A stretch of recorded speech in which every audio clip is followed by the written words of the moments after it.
A Breeze Nation, what's good? It's your boy Pat the Designer back at it again. Wait a minute, we actually live this No, time? we live. We're live today. Okay, all right. We're live today. We're breaking it down live. Okay. Appreciate y'all for tuning in and rocking with us with another episode of is the live button on? Does it say recording? It says recording now. Of course it does now. Of course it does for you. No matter okay, all right. No matter what happens for you, you get the opposite. But hey, it's your boy Pat the Designer back at it again, joined by the pettiest man alive, Mr. P.Kidd in the building. We got a lot to get into on today's episode. We got what I would call a pretty significant update on Cody Whitehair's injury from Courtney Cronin. And then we also got to jump into a Jaquan Brisker update. He sounds pretty confident that he's going to be out there now, whether he is or not. I guess that's up to the team.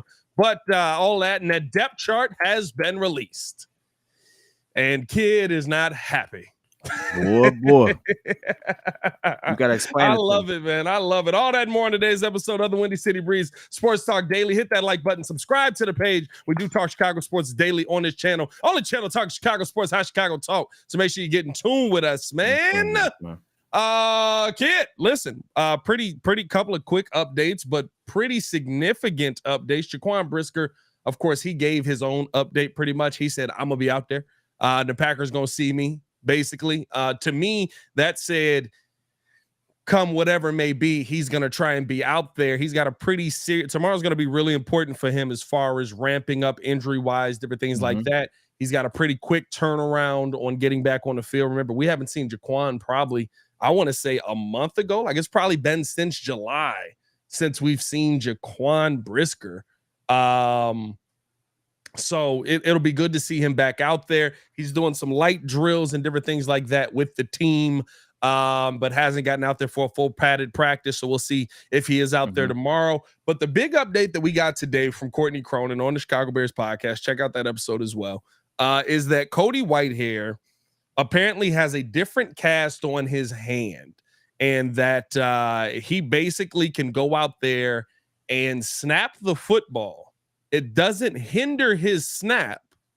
And so that could mean, now she also said this does not mean that it's going to be a guarantee that he's going to be back playing center. She also said he's probably still going to be at left guard. Not to get too far in this, but I didn't think there was any chance we were going to be seeing Cody Whitehair back at center anytime soon. Pretty significant update there on his injury issue. And I mean, it says the offensive line is starting to move in the right direction. If it's not going to hinder his snap, we'll see tomorrow with how they practice, but if it's not going to hinder his snap, you might end up seeing Cody Whitehair get some reps in at that center position ahead of Lucas Patrick. As it stands right now, he is still listed at left guard on the depth chart, and they still have Lucas Patrick at center.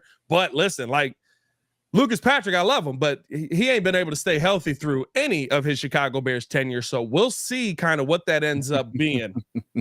I mean, it sucks, right? It is sucks, what it is. It is what it is. But yeah, I mean, like, I think those are our biggest injury updates. Those are the two that I found the most significant. I mean, if this offensive line can kind of start to get some cohesion going ahead of this Packers, this is the game you got to do it. They got some dogs on the other side. And we'll talk about kind of where the advantages and disadvantages are for this Bears team, but there's some dogs on that Packers side of the football. So you want to be able to protect your quarterback. They do, and that, on both sides of the ball, like they do. It may not necessarily be from their QB, but their run game is not something to sit there and sniff at. Like, they do have a decent way of getting some offensive yards on that side. I got to ask you though, with Cody Whitehair's news and things of that nature, understanding it's a different type of cast, how do you feel about the potential of him doing that? I know you just mentioned you just delivered the news, but I want to hear your actual thoughts on it. And Courtney gave hers. Give yours a platform. Let them know what it is. I think he's still kind of in the same spot. I don't think that anything changed. I don't think you want to change it this close to the game, right? You want to have that continuity. If Lucas Patrick has been snapping to Justin Fields, you want to have Lucas Patrick snapping to Justin Fields. He's got the snap countdown. It will be nice to see Lucas Patrick be able to me personally, I want to see him win that spot. I want to see him be able to stay in there, stay healthy in that spot. Remember, we brought him here to be our center. Yeah. We signed him to be our starting center. And so for me, when I'm looking at what I want to see from his career out here, I want to see him be what we brought him here to be. And so I'm not sitting here looking at, Lucas Patrick getting this opportunity as, oh man, this is terrible, right? He's the supposedly better option for the center position. The Bears just can't rely on him because he hasn't been able to stay healthy. If he goes out there, he's able to stay healthy, able to go out on a consistent basis and make an impact. I think that you're going to, and listen, he comes from the Packers organization. He knows what they're running up there. He knows what they're going to want to do up there. I get it, right? Defensively, they're trying to change some things. Kenny Clark talked about that today, but for the most part, right, like they're going to blitz more. That's what it sounded like. He's like, we're going to be more aggressive. Oh, you're going to blitz more. Okay. That's the one thing I actually valued about him being on the Bears and being our center is because of the simple fact that he knows that offense, and at the same time, being real, just the experience. I don't think people really understand. I mean, we all know how important the center is, but as far as being the most cerebral positions on a field, center is one of them. And so it's just put your young QB in the best situation where he has the support to sit there and have someone else be able to give input and make adjustments as well, because some centers do have that ability. And I think Lucas Packers in his career has earned that ability to do so. So why wouldn't you want him there? So that's the only thing that I looked at. Now, obviously, his health is an issue, but I think starting off, I agree with you. I don't know if he has to win it. I think just off of sheer merit that he's probably the best fit right now. If he's healthy, he could go out there. He's the best person to help Justin right now. Just get over this first game. This is a heavy game. It's a really heavy game. So season opener, gets your division rivals. Matt Eberflus did an interview today with your boys over there, Jay Hood. He gave a really, really good interview as to what it meant for them and how fired up they are. So you just want to be able to put your team in the best position. Ultimately, you want to make sure that your whole team has the best opportunity to drive down the field. I think he's the best center to do it. But again, the best ability is availability. That's really what that's really what it comes down to. I have no problems with Lucas Patrick being that guy. I want him to be that guy because we paid him to be that guy. The problem is he ain't been healthy enough to be that guy. We saw him 3 plays where I remember distinctly us going, wow, he actually looks pretty good at center. Look how they moving the ball. He's like 3 yards downfield. There he goes. I mean, it's like I would love for him to be that guy. I would love for him to come out. And so realistically, right, in a perfect world, you're able to keep Cody Whitehair at that left guard position. I don't think you want to risk him anyway. You're so thin on the offensive line, right? You had to go out and trade for Dan Feeney. And I love, right, bringing another Chicago guy home. Let's do it. We're excited about it. Oh, man, we got another Dan Feeney in the building. We got the mullet in the building. Another Chicagoan in the building, I should say. Grew up in Orland Park, right? Listen, I don't want to see Dan Feeney. Maybe if we're 2-3 weeks down the road, Dan Feeney got a lot of sacks on his name. Pause. Like I don't want to see Dan Feeney out there trying to protect my quarterback. 17 sacks in 3 years. You just kept going with that one too, huh? I rolled past it. I threw my paws out there. We safe. I'm safe. I threw the paws out there. The paws is out there. We safe. You know what I mean? We ain't got to worry about that. A couple of questions in the chat, Pat, if you don't mind me throwing them at you, because I know you got the ear to the street. Any update on Jenkins? Is he still looking week to week? And what's the deal with Nate Davis still? I mean, Tevin Jenkins is he is what he is. He's out 4 weeks, right? He's gonna miss. He has to miss 4 weeks. He's gonna miss 4 weeks automatically. So he's out. Nate Davis is fine. I really think, and this is crazy to say, I can't confirm any of it, but remember, Ryan Poles said it was injury related, among other things, that basically was what kept him out. I still have the question on what were the other things, right? Was the wife upset? Didn't know you were moving to Chicago, all this stuff? Like, what was going on? Was this an agreed thing with Poles before he got the bag? I don't believe so. I think Poles feels like the Poles get fleeced. Here's the thing. At the end of the day, right, the knock that people have said about him leaving Tennessee was that he didn't practice.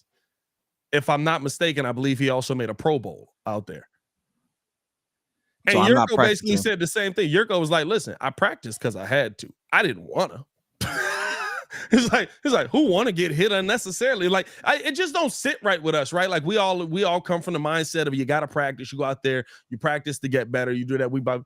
Maybe Nate Davis is content just being that guy. And you want to know what? If he protects the right side of the field and he's out there for 16, 17 games, I guess if we never hear his name on the field, we doing something right? He's not a high penalty guy. He's not I don't know. I don't even know how to respond to that because it's like he don't want to practice. I can't prove that, but he missed a lot of practice. The Gilbert Arenas move. What did Gil do? Gilbert, when he gets to Orlando, he goes to stand. He says, "You could either have me here at this shoot around, or have me here at the game." But you can't have both. Right? Nate Davis though rolled up, got paid, and said, "Hey, listen, he hit him with two things. I'm supposed to be protecting the franchise player, right side. I made a Pro Bowl doing this. I'm gonna protect the franchise player, but we talking about practice." Nah, I don't know. I don't know if that's the case. I don't know if that's the case, but it don't look like it's not. Right? Like there's a lot of things that I see that don't look like it's not. And so that's the part where you sit there and you just like, come on, dog, you got to be better than this thing. To me, I don't know. They said injury was involved. That means there was some form of injury. The good thing about tomorrow, Bears fans, is when the injury report comes out, they can no longer lie to us. They have to tell us what's wrong. Oh, they're going to say miscellaneous. No, you can't say miscellaneous, right? There's no more lower body. This ain't the NHL. You got to come out and tell us what's happening. Hey, what's going on with my guy right here? He broke his knee. All right, cool. We have no questions on that no more. This is why I caution. Do they have to say it if he shows up? You said what? If he shows up, do they have to say it? If who shows up? So let's say Nate Davis been missing all this time, but he shows up tomorrow. Well, no, he's back. He's been practicing. So he's back. He's been back in order. He's been back on the field, all of that stuff. But the part where, you start to get a little bit, we were getting concerned was you're like, all right, dude, like, this man has been gone forever. So here's the code that I've kind of broken with Coach Flus, right? If you're day-to-day, that means basically you're probably week to week. If you're week to week, you're dead. Okay. All right. like, I wasn't expecting that. Like we was here and he was just like, yeah, okay. Bro, I mean, listen, just dropped off right there. It was like Tevin Jenkins, day-to-day, week to week. Oh, when's he coming back? Never. February. You know what I mean? Like what? Like, you know what I mean? Like, they Lonzo Ball this, bro. He'll be back next year. Like next season? I ain't say that. Say next year. Hey, I'm gonna put up this depth chart right here. Let's see if they can see that. Why don't you pull that up on your phone, dog? Hey man, listen, I pulled it off for Twitter. That was there. Twitter's a wild place, so I had to sit there, cut that joint out a little bit. That's all it is. I can move it a little bit. It's there. You want me to zoom in? I can zoom in. There you go. Bam. I don't know, baby. Better. That's probably better. So we got the depth chart. We got the official depth chart here. I mean, listen, I'm intrigued. Hey, dog, hold on. Not to say I care, but I am intrigued. Let me get this out the way. I'm gonna just scroll. Y'all know where I'm going. How this dude? Listen, I want y'all to look at the second to last thing right there. You see Trent Taylor's name at the bottom. You see whose name was above that? That means he's starting in that position. Am I wrong? I mean, I could be dumb. Well, Trent Taylor's going to be our starting punt returner. But no. But Valus Jones going to be our starting what? Kick returner. Okay, let me ask you something, Pat. What'd he do to do that? That's what he actually did in college. Pat, when did he have a successful kick return?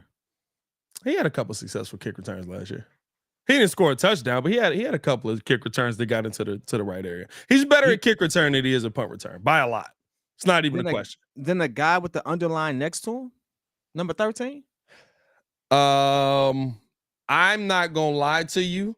I love seeing Tyler Scott not on any kick return or punt return duties because every time I see him, I see why can't I think of Johnny Knox?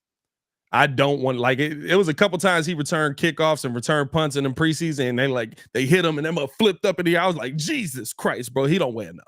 And my man's weigh 100 and what Tyler Scott weigh? 165 maybe. Hey, bro, he playing the NFL game weighing 165. Now, granted, I'm just trying to figure out how Butterfingers McGee here got a starting spot on anything on this team. That's all I want to know. Tyler Scott weigh 185 pounds, and I don't buy it. But I'm still trying to figure this out, though. I mean, listen, didn't do anything to kick return and punt return are very different, right? Like they're trying to get the best of the worst case scenario out of this, right? You weren't going to cut him because he was a 3rd round pick. The politics that go into that are gross. I don't like him. But realistically, you weren't going to cut him because he was a 3rd round pick. You know that he can do kick return. You were trying to turn him into something more than just a kick returner that you drafted. And I mean, you're putting him now in the only spot where he's had any success at the NFL level. Bayless is a great kick returner. He's not a great kick returner. Hey, great and Bayless right now don't even rhyme. Yeah, he's not. They don't even belong in the same sentence. Y'all tripping right now. Listen, he's a good enough kick returner. He's got the speed. That's the spot where he can utilize his speed. You get more time to get the ball without people in your face, right? He's going to catch it alone, basically, which is where he was successful at training camp when I saw him, right? When you start seeing bodies come at you, it's very different. When people get around you, he get a little nervous. He fumbled a football. You got to get something out of him, I guess, if you're keeping him on the roster. There's a spot you can do. Y'all know how I felt about it. I would have let him go. I don't think that he did anything to deserve to be on this roster. I don't. I don't think that he's done anything to deserve to still be a part of this team. I think that you let go of people who were better at this job, but realistically, right, this is the last ditch effort just to hold on to him. Hey, I got another thing. It's some other people on this list that's not in spots I thought they was gonna be. I know you want to cook a little bit to you. I know which one you was going for. I was gonna leave that alone, but I want you to explain what you was about to say, because why they do the defense like that? What you mean? You know who you was gonna mention. Who was I gonna mention? Who No. I took you away from your thought. Who were you gonna mention? In the wrong spot? Oh no, my only concern on this was it's not even a concern, right? Bagent, we all thought he was going to win that job. He don't win that job. That's crazy to me. That's the only one that irritated me. It's the only one that irritated me. I looked at it and I was like, he did enough. He showed you enough. But you go with veteran presence. I'm not going to sit here and be mad about. We gave Peterman like two minutes. I mean, we paid Peterman nothing because we end up releasing him and then basically re-signed him to a nothing contract, and now.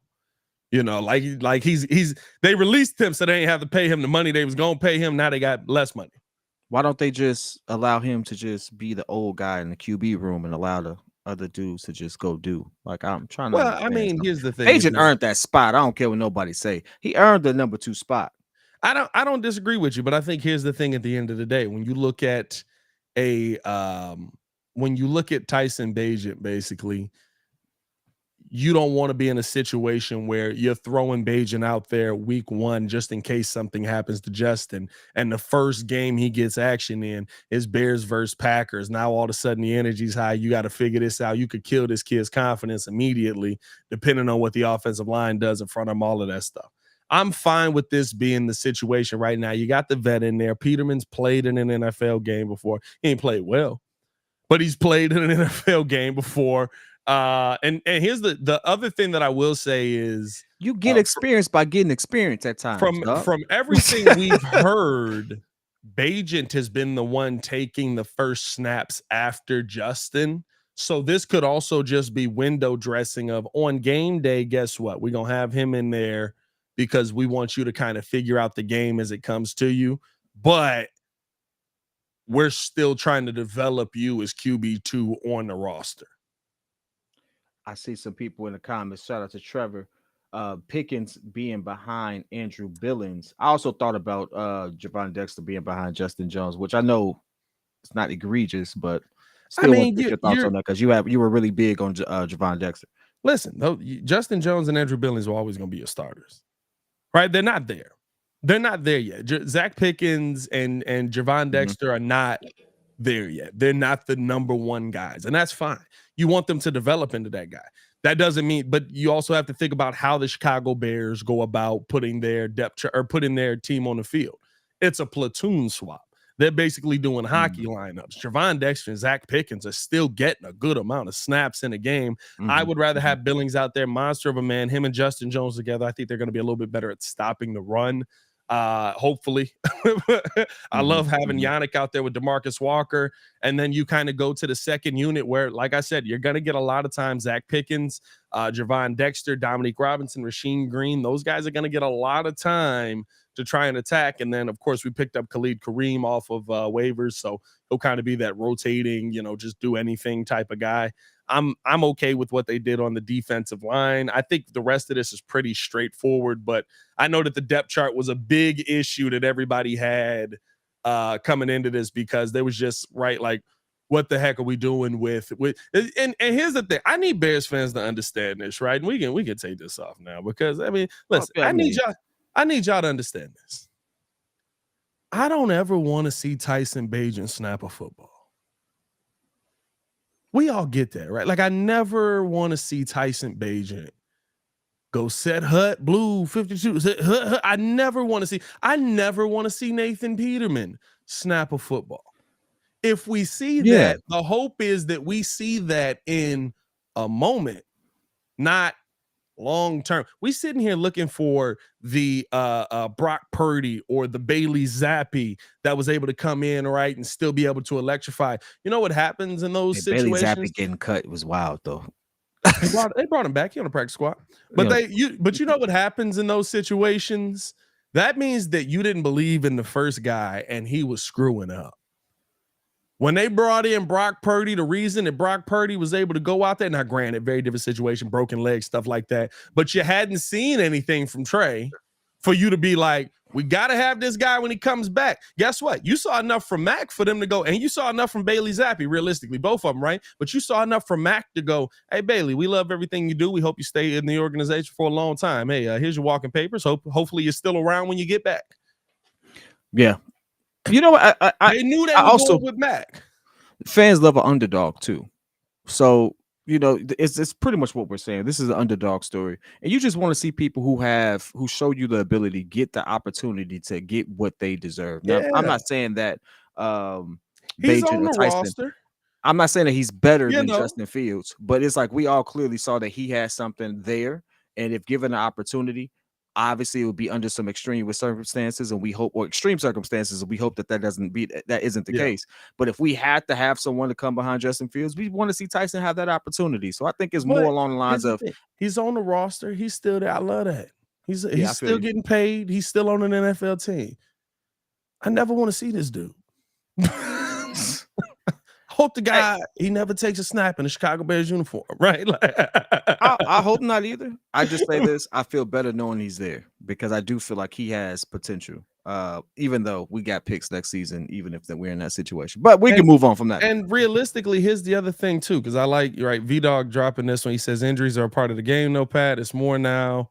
It's a 17-game schedule. You got to account for people missing chunks of time. I hope not, because there's a lot of quarterbacks that didn't miss chunks of time last season. I'm hoping that Justin Fields can actually be one of them. Remember, Justin Fields missing time last season is because we had 3 wins, right? Like the end of the season where they were basically like, yeah, we're not going to play him no more, right? He's getting banged and stuff like that. Like, it's because we had 3 wins. We didn't, I saw what I needed to see from Justin. I'm fine. We're good. We don't need to see this anymore. Don't risk it. If we were in a playoff race, y'all think he's not out there?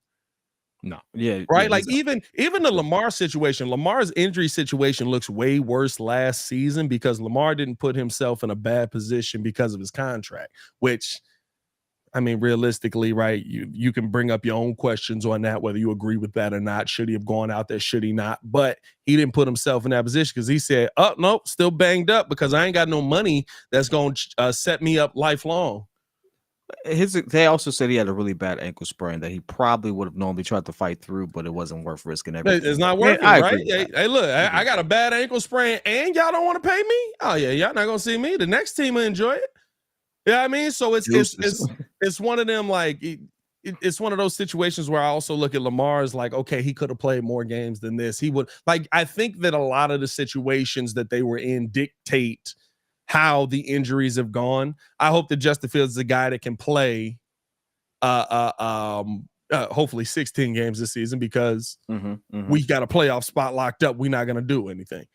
But at the end of the day, that's fine if I see Tyson Bagent week 18 versus the Packers. And I need y'all to understand this too. He already beat out Peterman once. Right? They're gonna sit there and split reps during the week if Justin was to get hurt to set up for the next week. He already beat out Peterman once. He probably can beat out Peterman again. That's a fact. So it's not like he's locked into this spot. I think that they're doing this right now because you don't want to, right? You have Justin, you know what's coming here. God forbid, knock on something. I don't know. Heck. But Justin Fields end up getting hurt in this game. That's not the time where you want to be like, all right, Tyson, let's figure it out. Right? Like you want to kind of be able to, at least Peterman, you're like, all right, you've been in this situation before, you know how to be a backup, go do it. So I think that there's also that plays into it too. If that were to happen and it was something that lingered on, you could see following week probably Bagent went out that job. Let's look into that other aspect of what you mentioned. I know you mentioned let me make sure I'm on point. I know you mentioned being honest about what the Packers had, and it's not a Packers praise fest. We're not going to do that, but just putting it out there and looking at the fact that they do have dogs on the other end. Go in a little more detail as to what you meant by that. Like on their defensive line, who do they have? I got to bring this up. Hey, y'all remember when cicadas was only, this is way out of this left field. Y'all remember when cicadas only popped up every 7 years? Bro, they so loud in this tree behind my house right now. It just threw me off. I thought a cat was being murdered. Bro, you got that many cicadas in that tree? Bro, we got big trees in the bay. You seen like my neighbors got the real big trees. Bro, like I'm talking about they screaming out here, dog. Like I thought cicadas was 7-year bugs, bro. What happened? I remember being a kid seeing a cicada one time and they was just like, yo, we out, we back. We ain't leaving no more. And then somebody told me that like this every 17. Hey, bro, listen. God's still unlocking characters. That's where I'm at with it. God, I saw a hornet the other day. We walking out down the street, me and Maya, right? I saw a hornet the other day, 1.5 inches long, bro, dragging a cicada. I found out that there's a hornet that it's like a lone wolf, don't have a hive, nothing. All it does is hunt cicadas, dragging this man down the street. I witnessed a murder. Bro, I'm terrified because it's huge, bro. Like I'm talking about the thing like this big. It's like dragging this and then it just go into a hole in the ground, bro. I said, what am I seeing? Right, God unlocking new characters. I don't like it. That's all I'm saying. Ted Bundy of insects, and you just watched it. You say, bro, what you wanted me to get? What the heck is going on with you, Pat? Hey, bro, listen, I still got the hood in me. That was none of my business. Hey.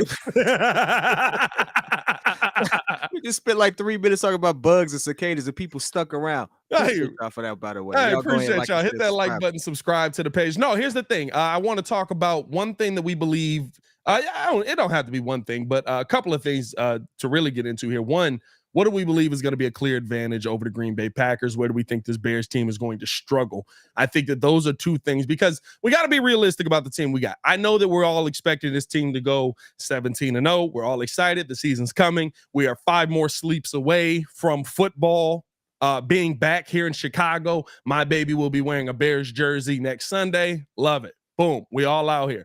At the end of the day,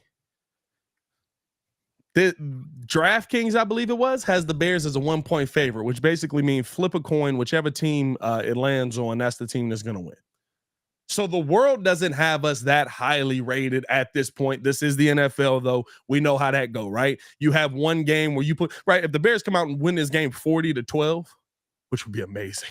Be amazing. If the Bears come out and win this game 40-12, the next week is going to be like, oh my God, the Bears are a 12-point favorite against the Buccaneers, which is also unrealistic. But we know how the overcorrection will happen and all of that. But like, I mean, where do you see right now the Chicago Bears have a clear-cut advantage over the Green Bay Packers?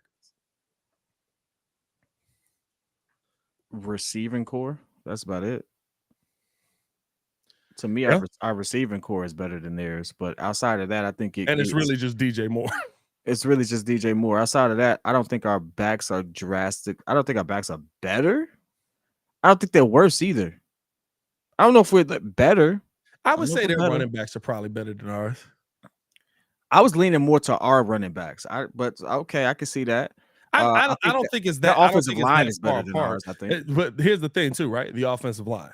Their offensive line is better than ours. Yeah, that I think, and more consistent. I think that's really that's what I want people like going into this game. Watch what Jordan Love does versus what Jordan Love is allowed to do. That will be a very different situation. A good line though, and make him look like a god though. Bro, and that's what it comes. He looked all preseason. Everybody's hyping him up. Oh my God, this looks great. I love what we're seeing. Jordan Love, he's got it. He's able to run these. First off, he's running the script. I would hope he can run the script. Mitch could run the script. But oh my God, he's able to do this. He's making plays. Boom, we're getting it down the field. I love it. No, your offensive line looks amazing. Also, the defense isn't doing anything yet. But you got some real nice players to me on that offensive line. If that O-line's able to stay healthy, guess what? Jordan Love's probably going to look like a decent quarterback, which is exactly what I want. I want him looking decent. So they can't get rid of him. I want him to look decent, so they just got to be like, we kind of got to pay him. Like, I want him to be a little bit below Jimmy G. I want him to be right at Jimmy G. Nah, because right at Jimmy G could be kind of fluky. Like, I got this love-hate relationship with this whole Jimmy G thing, right? Like at times he looks like a pure stud, right? Hair flowing. Guess what? He walks up, different supermodel every other night. We know porn star Jimmy's making it happen out there. That's literally what they call him on ESPN at this point. He's porn star Jimmy. That's that's his name. Listen, he's been with multiple porn stars out here. Right. So like the young world and the fascination with the porn stars is crazy.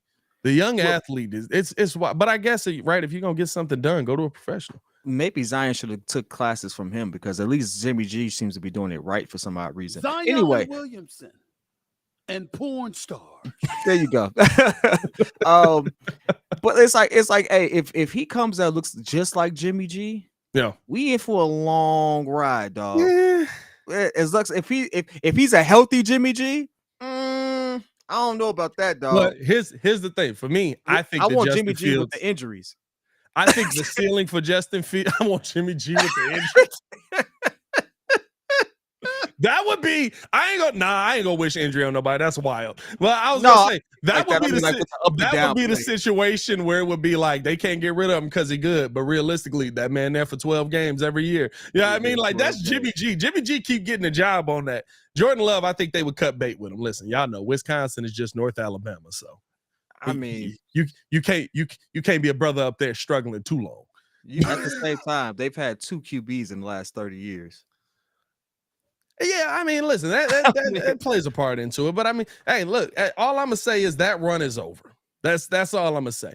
That run is over because the reason I feel that way, I know everybody's still nervous. Everybody's on the fence. Oh, is Jordan Love still gonna be good? Is he gonna be the next guy? If he was, they'd have moved on from Aaron. I don't know about that, dog, because Aaron Rodgers, they had no problem. Listen, Brett was still an MVP after he left. Yeah, but Aaron Rodgers wasn't as much of a jerk as Brett was. Brett was a real jerk. Nah, he was pretty much the same amount of jerk. Yeah, you think so? Yeah, he's pretty much the same amount of jerk. They are very much the same. It's wild how their careers have literally mirrored each other. I'm gonna say this. I think that the version that we got to hear of Brett because we were younger, and they hearing him as a jerk. I think being a jerk in like 2005 is vastly different than being a jerk in 2015. Well, yeah, so it's probably a lot more rapey if you. You know what I mean? Like it's probably, back then you could get away with anything. This is how we pivot didn't away Brett Favre from send that. didn't he send like pics to a sideline reporter or something like that during the game? This is how we hey, listen, he ain't gonna sue us like he tried to sue Pat McAfee. Could you please stop it? Hey, listen. Could you please stop it? I'm broke, baby. I ain't got it. I'm broke, baby. I ain't got it. You can't sue us for the truth. That one actually happened. You know what I mean? I'm broke. Hey, listen, he sued Pat McAfee for something that he actually reported too. This is true. I'm broke, baby. I ain't got the defense to fight it. I ain't do it. Hey, Brett, Pat speaks by himself. All right, man. No, but it's to me, right? Like I think that if the Packers felt good about Jordan Love, the Packers probably feel Jordan Love is what we've said he is, right? He's okay.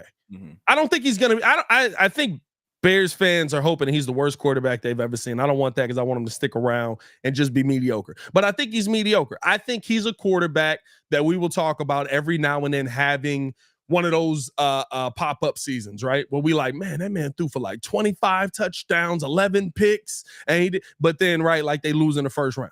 Hold on. Hey, Pat. The heck is going on with that dog behind you, dog? What the heck is that dog doing behind you, dog? Which one? Behind your right shoulder. What is that dog? Okay, never. All right. I have to be Oh, you sure. talking about It looked weird for a second. I'm gonna say, you doing a Charlemagne thing with the You dogs? talking about Yeah, I thought you was Right doing here? a Charlemagne thing with the dogs. I'm gonna say, dog, what are you doing, dog? No. What's happening? No, I got Luffy and then I got Bardock back there. I got to get some more. My I bad. gotta rack it up a little bit more. I You thought- know what I mean? Hey, I don't know what was happening. I'm about to say, no, he did just, you know, my ADHD was not going to let me not point it out. See, that look weird right there. I don't know what's happening, but it don't look like what it looked like. He's doing a double. Don't worry about it. It's an anime thing, but involves canon. But no, I look at this Jordan Love, this Packers situation as if they build a team that'll insulate him, he'll be fine. Can they do that? Because you couldn't do it. Couldn't do that around Aaron Rodgers. That's why he got upset. Yeah, and realistically, I think that's going to be the biggest battle. I know you mentioned the initial question was, you know, what do we have that's vastly different than ours? We got a lot of comments in the chat. A lot of people are saying linebacker. A lot of people saying that their defense is suspect or their defense sucks. But here's, a lot of names on that defense, but we got them too. Like the same things that we can say about their defense, we can say about our defense. A lot of names that you look at and you're like, guess what? The defensive coordinator's got to put it together. Yeah. And guess what? We're saying the same thing. I don't know how many. Jaquan Brisker, Kyler Gordon. We got names. Tyreek Stevenson is a high pick. He's a guy you expect a lot out of early. Jalen Johnson, Eddie Jackson. I don't look at their DB room and be like, my God, it's leaps and bounds better than the Chicago Bears. To me, we got the better linebacking core. Tremaine Edmonds, TJ Edwards. Jack Sanborn's a guy, but he's a guy that knows where to be on the field. He knows how to get to the ball. Like, I don't look at the Packers defense as leaps and bounds better. Where I do look at the Packers being better is the defensive line, but we also haven't seen anything from Yannick. That's true. Is that like? Nobody's seen what Yannick Ngakoue can do. They played him 3 plays in that last preseason game. What is he going to do when he gets on the field? If he can create, and this is the one thing that I've said, there's a lot of things that we see from the quarterbacks in this division that we look at and we go, this is going to be tough. But we're not looking at it with the mindset of, but what if he's running for his life? Yannick Ngakoue is a guy that makes you run for your life. If Jordan Love is getting out, having to use his legs, extend the play, not to say that he can't do that, but he ain't Justin Fields. And so Justin Fields. I feel a lot more confident with where the Bears are as far as being able to put pressure on the quarterback with DeMarcus Walker coming off of one side, Green coming off the other. I think Zach Pickens is going to be a guy that makes an instant impact. I do think that he's going to get a little bit further. He is a little bit further ahead than Javon Dexter right now. I think Dexter's a guy that's going to come on later in the season probably, but I mean, listen, I think the Bears are actually going to be able to generate some pressure. You're going to see a better you don't have a choice but to see a better run defense on this team. And so for me, I've got the Bears defense is better than the Packers defense right now. And you've got the wide receiving core. I would agree with you, right? Christian Watson, probably the best they got out there. Okay. I like Christian Watson. We both liked Christian Watson, but you couldn't figure it out with one of the greatest quarterbacks of all time. I'm supposed to think you're going to just miraculously get it together with Jordan Love? I think that ultimately it boils down to what we just mentioned. How do you string it together? There's some things that to be concerned about for the Bears. Coaching is one. How is that going to translate? Is Matty is Williams? Are they going to pull it all together on both ends of the ball? All of that is something to look at. How is it going to show up on the field? How is our line going to hold up? I know we like Justin Fields running and making plays and he's electric and stuff like that. It's not necessarily what I want to see fresh out the gate with it. Yeah. Not really. because then that's going to be a repeat of last season. And then it's going to be like, hey, yeah, we know Justin can run, but we want him to have the opportunity to play winning football and have a long-lasting career. And that's what long-lasting career is, what I want to stick for. Hey, I'm thankful Lamar Jackson as a player hasn't had too many injuries, but you can't tell me that running for 1,200 yards or over 1,000 yards doesn't come with its own set of fears, complications, and risks. So I'm not No, looking it for still that. does. Yeah, it still You does. know? I'm never gonna say that. Right? Like, listen, you get hit. You don't want your quarterback getting hit, and the problem with guys like that is a guy like Justin Fields don't get protected. Yeah.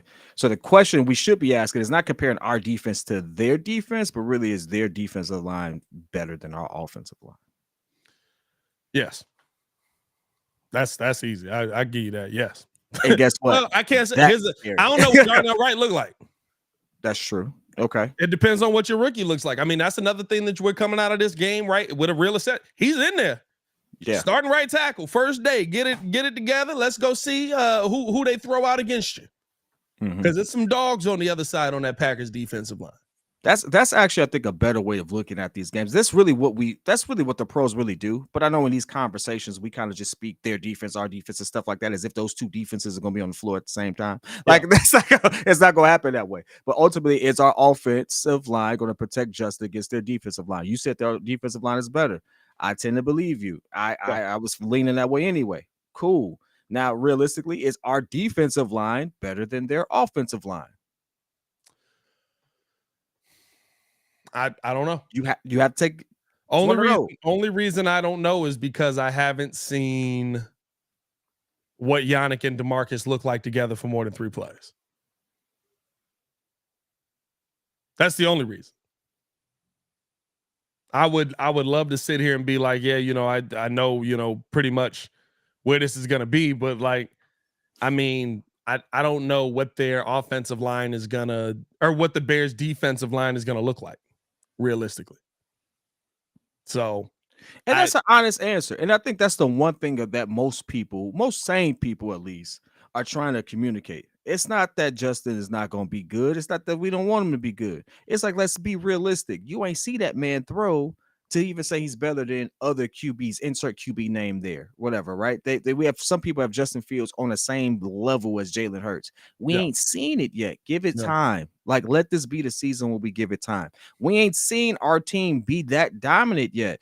Give it time. Not saying don't wish for us to win, that we're not hoping for us to win, but don't go out there and make blanketed, uneducated statements as if we're just like sitting there going to go 17-0. Well, we know good and daggone well we not. Like, don't be that person, because you set yourself up for pain. And at the same time, that unrealistic expectation when you put on a young team, a young QB and stuff like that, that changes narratives. I've been saying it for the last couple months. I'm going to stand on that because, again, some of y'all want Justin Fields to go out there and look like the second coming of Mike Vick mixed with Lamar Jackson tomorrow. And it may not be that. What I will say is That's this. Okay. What I will say is this, though, where a lot of Bears fans, where the hype is there, and I can understand it, is if Justin Fields can pass a little bit better, the Chicago Bears can win 11 to 12 games. Win it, baby. Because he's that much. Your division's not that good. You can find 6 more games that all of a sudden the Bears can win that we don't know if they can win or not. But just give me that's 6 the part, games. Give me 6 games. I think that's the part that a lot of people end up getting stuck on. That's the part that a lot of people end up, where you're already making the assumption that Justin Fields is going to take this step. If Chicago Bears come out and Justin Fields is, okay, he's still a really good runner. You haven't seen him throw the football very accurate in his preseason. If he throws the football like that, you got enough playmakers where your margin for error will allow you to be a 6 to 7 win team. If Justin Fields comes out and he sets the world on fire, and remember this is not a situation of, yes, the offensive line is going to play a part. You have to see that as well. But I'm talking about, right, like he's able to take his bad situation and turn it good with his arm as well. Yeah, the Bears, I wouldn't be surprised if we saw the Bears in the 10, 11, 12 win range by the end of this season. I don't expect that. I don't expect to see that because I'm slow playing this. I think that there's still a lot of holes on this team that you still got to fix. I don't expect the Bears to be putting up 40 points a game every single game. But if we do, I'll take it. If we do, right, you know what I mean? And I think that's where, to me, the conversation gets skewed. We take our expectations on this is what he can do based on the abilities that I've seen. And I think if he just takes that next step with that, we're here, but we're guaranteeing the next step. You can't guarantee the next step. I thought Zach LaVine was going to take the next step last season and be a 30-plus point per game scorer. He did not. He got close toward the end. Some shifts toward the end, yeah, but it's the assumption that you just pick up right where you left off. There's gonna be some regression in the offseason where you're trying to get back on it, right? Like I just think that you have to be realistic and then pleasantly surprised. For me, realistic right now, 9 wins is realistic. Because I do think Justin Fields is going to improve. I think by the end of the season, we're going to be talking about him as one of the premier quarterbacks. Yeah. But that don't mean that happens week 1 versus Green Bay. Week 1 versus Green Bay, I want to make sure that my coaches have a game plan in place that they can adjust that puts us in a position to be successful. It's called cautious optimism. I'm going to use it again simply because you can be optimistic. You can be as hopeful as you want to be, but you're cautious because you're giving room for the fact that it may not look exactly like you want it to. And more than likely it won't. And more than likely it won't. And that's what you just have to be realistic about. And understand that if you want a great QB, great QBs take time. Not everybody's Patrick Mahomes. There's only one Patrick Mahomes. Right? I would love it. Hey, the closest you got to him was there's literally only one Patrick Mahomes. There's literally only one Patrick Mahomes. The closest you got to him was a guy who spent 2 years on the bench because of illegal troubles. Hey man, just got to keep those massages face down. That's all I'm saying.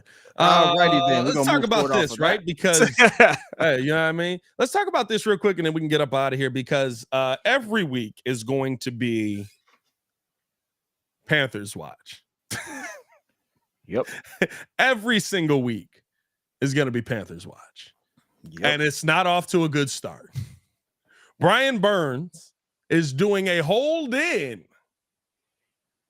because the Panthers don't want to give him his contract. Now, there are 3 pass rushers right now that are all in this situation. Everybody's kind of waiting for Nick Bosa to get his deal because when Nick Bosa gets his deal, guess what? I'm on par with this or I'm close to this. I want my money like Nick Bosa got. We got Chris Jones waiting on his money. Now we have Brian Burns on the list as well. And I'm going to tell you this right now.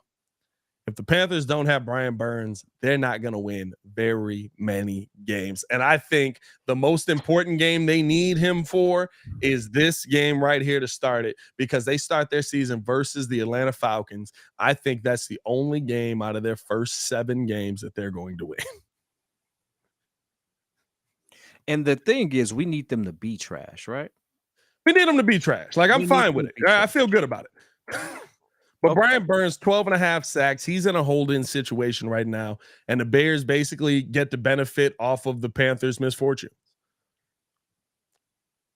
So let me ask you this. Why is that not a good thing then? Like, we want him to hold out as long as possible. Oh, no. Yeah, no. That's what I'm saying. Okay, I thought the way it sounded at first, it was like, oh no, wait a minute, like here's my dream scenario, like, right? No? The Panthers lose so many games and don't want to pay Brian Burns that we yet again trade for their first round pick going into the next season. We get Brian Burns back because we get the number 1 overall pick again, and they want to go get their wide receiver. Now, granted, if I get the number 1 overall pick, I know it sounds crazy. I'm probably gonna trade down, but I want Marvin Harrison Jr. I don't care what nobody say. I want Marvin Harrison Jr. Give me Marvin Harrison Jr. I want it. That's all I want. Coming out of this draft, if I don't get Marvin Harrison Jr., we fight. Man, Pole's got to shoot the ones. He large too, by the way. Tall dude. You forget he an offensive lineman until you see him in person. You'd be like, oh, 6'5". Hey, dog. I'm sorry. I got a shot at Caleb Williams. Justin better look real good. I'm just saying. I'm just gonna throw that out there. And listen, well, I think that's also if the Justin point. Look mid. I ain't say if he could look better, but if he looks mid, but you know what? I got a shot at Caleb Williams. Everybody on the Caleb Williams hype and all of that, bro. Like, listen, You can't hype up Caleb Williams after that first game. They were playing me and you. They was playing Bishop Sycamore out there, bro. Like, I hate how college football is, bro. They've been hyping up this kid for the last 2 years. Oh no, I'm not saying that he's not a good player, but like I'm not sitting here losing my mind at the USC beating who they just played. Who is it? USC football. Who they just play? Like Nevada. They beat them 66-14, bro. I mean, hey, listen. You can have any rhyme or reason to discredit a QB. I mean, I could sit there and say Justin had the best O-line in college and had receivers who had the top receivers. And he could take a nap in the pocket. He literally could sit there and wait for a person to get open and then throw it. And that's exactly what happened. Like Ohio quarterbacks typically don't really do well in the NFL. What I'm saying is statistics. So I mean, we could nitpick it all day. Listen, I get all that. Caleb Williams is a pretty good passer, dog. I'm just saying. Hey, look, but don't tell me that about number 6 USC versus Nevada, who's probably gonna lose the next 18 games after this. I'm talking about even going into next season. Like, don't give it to me versus that team. When you play the Alabamas, when you play them SEC dogs, I bet. Let's have that conversation. But don't do it to me. I'm seeing people lose their mind. Caleb Williams is the next one versus Nevada, bro. Come on, dog. Like, listen, I'm just saying, if I got the number one right now, we talking about Carolina sucking. If they suck that bad, that we end up with a top pick like that. All I'm saying is this. We got to be real sure because we would have passed up on 2 QBs to make this happen. Hey, listen, that's gonna be a whole different situation. That's all I'm saying. I'm gonna be honest with y'all. I think by the end of the season, we're not gonna be talking about Caleb Williams as the number 1 pick. That's all I'm saying. That's all. Oh wait, hold on. Wait. You mean talking about him as if he we don't need him? I hope that's the case. I hope we don't have to talk. I'm just talking about in general. I don't think we're gonna be talking about Caleb Williams as the number 1 pick. Oh, you talking about Shedeur coming out? Shedeur dog, bro. Shedeur dog. Shedeur is another name. Bro. I just don't want to need a QB because I ain't gonna lie to you. I ain't gonna lie to you. I don't want to need a QB, but if we need one, a Sanders ain't bad. You know what I mean? Like, come on, dog. You know what I mean? I'm just saying. Hey, listen. But at the end of the day, we're gonna end this with a bear down, and we hope Justin is absolutely the stud that we hope he is. We just saying that Poles built the safety net. Poles built the safety net, and I love it, man. Listen, Brian Burns gonna be out, and let's hope he's out for a while. Chris Jones, you stay out as well. We don't want to see you. Let's hope you get paid. I hope you get all the money you deserve in week 4. Appreciate y'all for tuning in and rocking with us. Hit that like button, subscribe to the page. As always, we got the podcast out every day. 5-star review. You know what to do. Appreciate you guys for showing love. For P.Kidd, it's your boy Pat the Designer, back at it again. Y'all stay safe out there, Chicago. Peace.